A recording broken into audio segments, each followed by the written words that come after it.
Hello everyone, how are you doing? Welcome.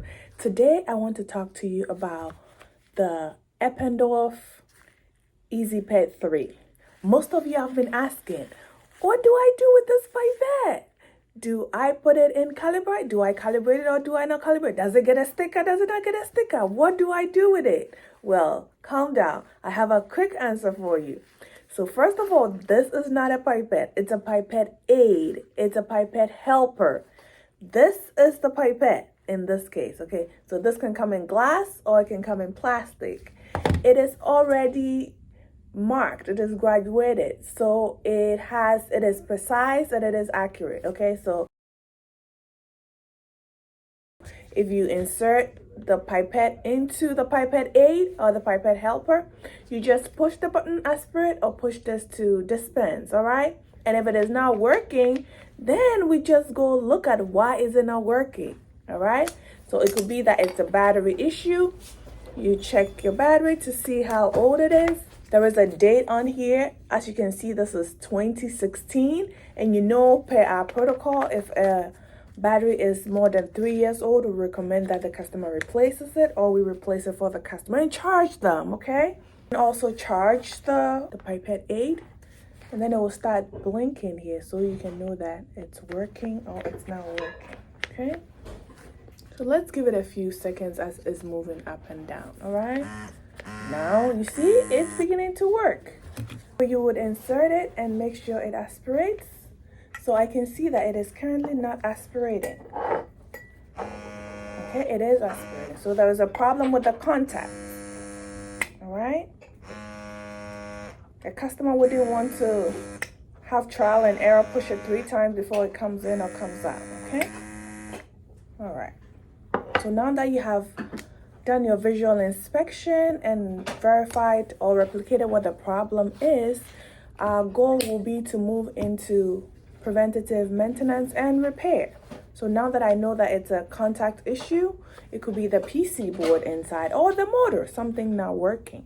So you open it up and you can order the parts and replace them. Does that make sense?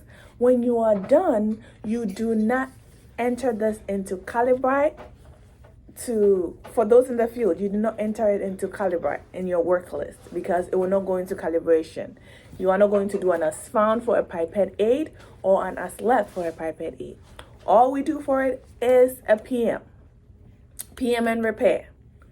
PM as in do your visual inspection, make sure that you inspect the filter.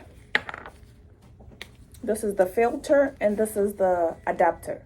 Just inspect them, make sure they are A-okay. If they are not, order a new one, replace it, and charge them. If it needs further investigation, grab your T6, go in there, take it out, open it up, order a new motor, replace it, order a new PCB, replace it. So just for those who do not know what to do, how to get the PCB and the motor out, this is what you do. You grab your T6,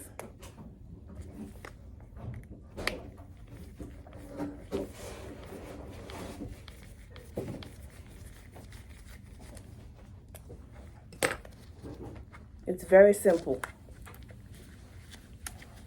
And then here you go, okay? Here is the motor. Here's the PCB. And the PCB connects to the battery, okay? So we can take your battery out. This is how it looks on the inside. So if you need to replace anything, you just disconnect them and replace them. It's the easiest pipette ever.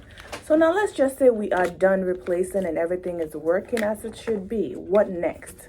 What would you do? The next question is, do you put a sticker on this or no? Do you give it a passed sticker or a failed sticker?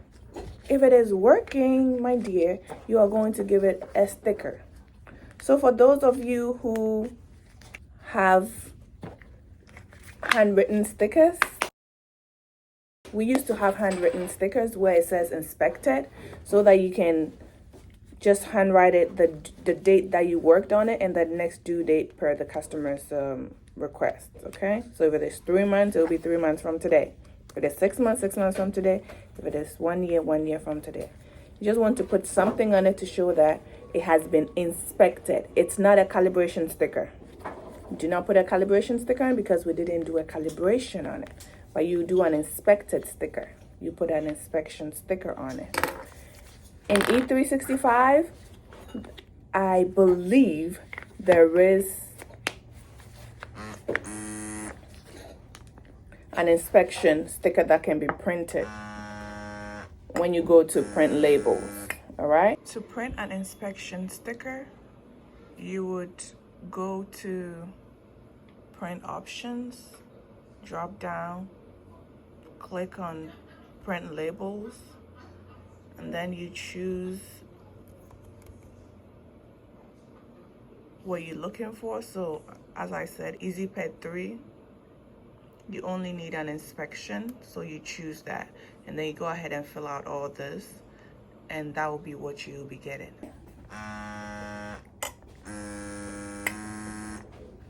I hope this answers your question on what to do with an EasyPet 3. Again, an EasyPet 3 is not a pipette. It's a pipette 8. It's a pipette helper. This is the pipette that already has markings on it, so it is precise and it is accurate. You do not need to take it into our calibration software. However, you need to do your PM and preventative maintenance. Check that it is functioning properly. Do visual inspection to make sure nothing is cracked, nothing is broken. Inspect the adapter that holds the pipette. Make sure it's tight and not loose. Check the filter that it's not dirty or contaminated. Change it for the customer if it is. And then check function test that the battery is working. Check the battery that is not over 3 years old. And then clean the outside. There's no greasing necessary. If anything is not functioning inside, you can order the parts through our spare parts finder. And that's it for today. No calibration stickers needed, but you do need to adhere an inspection sticker to it.